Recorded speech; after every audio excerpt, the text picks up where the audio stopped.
CBS 뉴스는 CBS 홈페이지 cbs.co.kr이나 노컷뉴스 홈페이지 노컷뉴스.co.kr, 스마트폰 애플리케이션과 팟캐스트를 통해 다시 보고 들으실 수 있습니다.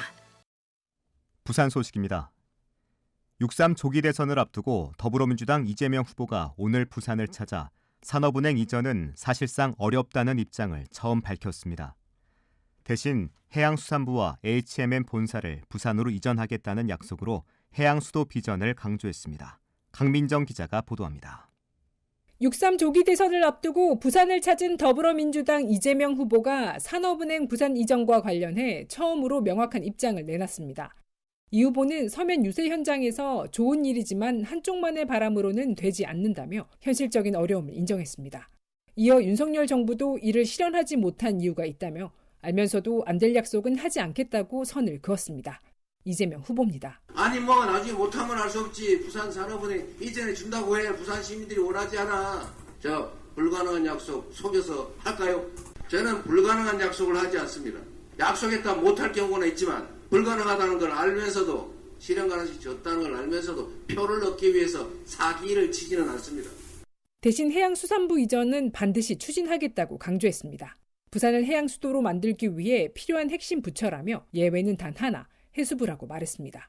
국내 최대 해운사인 HMM 본사의 부산 유치 방안도 함께 내놓았습니다. 정부 지분이 있는 만큼 의지만 있다면 가능하다며 부산을 해운 중심지로 만들겠다는 뜻을 밝혔습니다.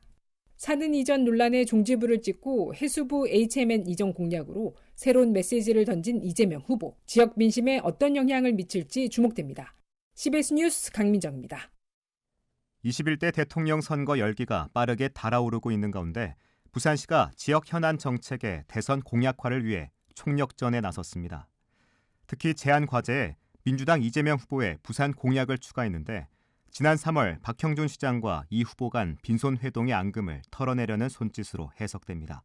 박중석 기자입니다.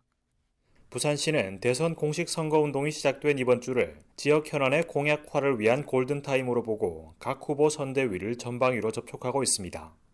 이를 위해 대선 공약 반영을 제안하는 10대 핵심 과제를 일부 수정했는데 민주당 이재명 후보가 내놓은 해양수산부 부산 이전을 추가했습니다.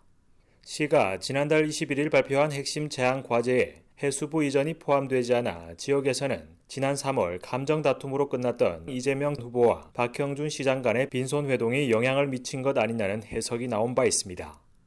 이 후보가 민주당의 공식 대선 후보로 결정된 상황에서 시가 해수부 이전을 핵심 제안 과제에 추가한 것은 민주당과 이 후보에게 유화적인 메시지를 보낸 것으로 읽힙니다.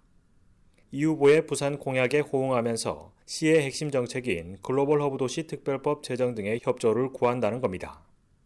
지역 시민사회단체는 시가 해수부 이전을 제안 과제에 추가한 것을 환영한다면서도 연계 정책을 통해 공약을 좀 더 키워야 한다는 의견을 제시했습니다. 부산 YMCA 오문범 사무총장입니다. 뒤늦게나마 부산시가 이런 해수부 이전에 대한 제안하겠다라고 하는 그런 내용들을 밝힌 거는 환영하나 사실은 이걸 더 적극적으로 부산시가 나서야 된다. 빈손 회동 이후 지역 어젠다를 선점하기 위한 경쟁처럼 엇박자를 냈던 부산시와 민주당의 지역 공약이 접점을 찾을 수 있을지 지켜볼 일입니다. CBS 뉴스 박중석입니다. 자살률이 늘면서 관련 신고도 증가하는 가운데 가장 먼저 현장에 도착하는 경찰관들이 관련 역량 부족으로 대응에 어려움을 겪고 있다는 목소리가 나옵니다. 보도에 정혜린 기자입니다. 부산의 한 경찰서에 근무하는 A경찰관은 최근 극단적 선택을 시도하는 현장에 출동했다가 머뭇거린 경험이 있습니다. 고층에 위태롭게 서 있는 사람에게 다가가 대화로 설득해야 하는데 어떤 말을 해야 할지 몰라 막막했다고 어려움을 토로합니다. 이처럼 투신이 우려된다는 신고가 들어오면 현장에 가장 먼저 출동해 자살 시도자를 마주하는 건 주로 경찰입니다. 지역경찰이나 일선서 형사과 직원이 자살 시도자와 직접 접촉해 설득하는데 문제는 이들에겐 관련 전문 지식이 없는 경우가 많다는 점입니다. 경찰서마다 위기협상 전문 요원이 있지만 이들은 주로 테러나 범죄 상황에서 범인과 협상을 벌이는 임무를 맡고 있어 자살 시도자를 설득하는 것과는 결이 다릅니다. 이런 실정에서 경찰이 자살 시도자를 설득해야 하는 상황은 더욱 빈번해지고 있습니다. 부산경찰청에 집계된 자살 관련 112 신고는 2020년 6,400여 건에서 지난해 7,600여 건으로 꾸준히 늘고 있는 추세입니다.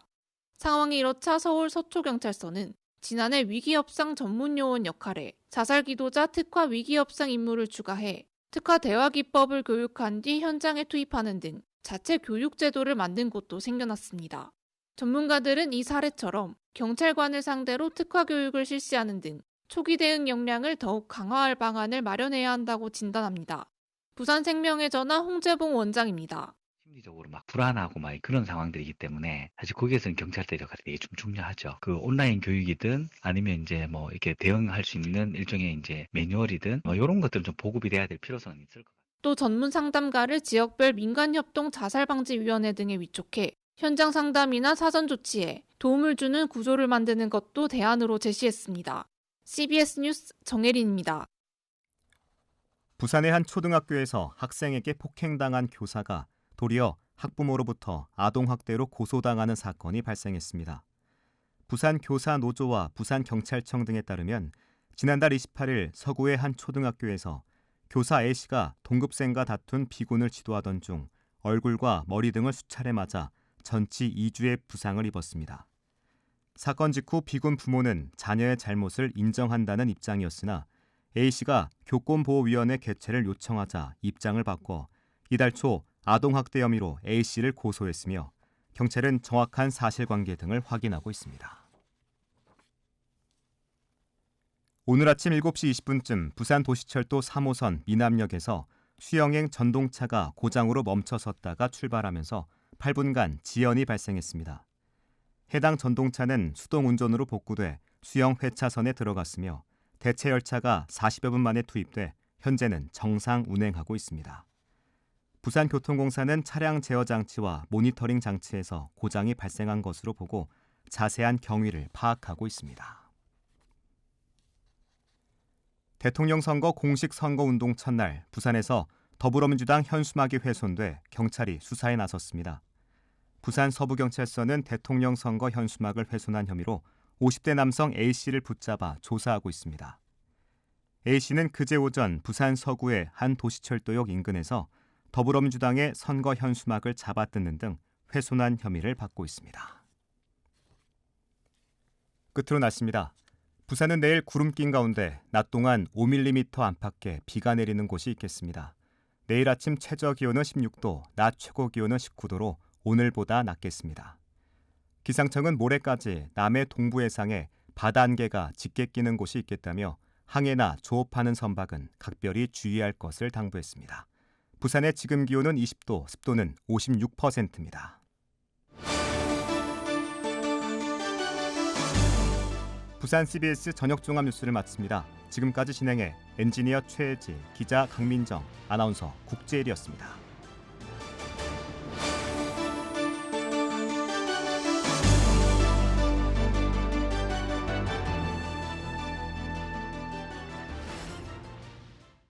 CBS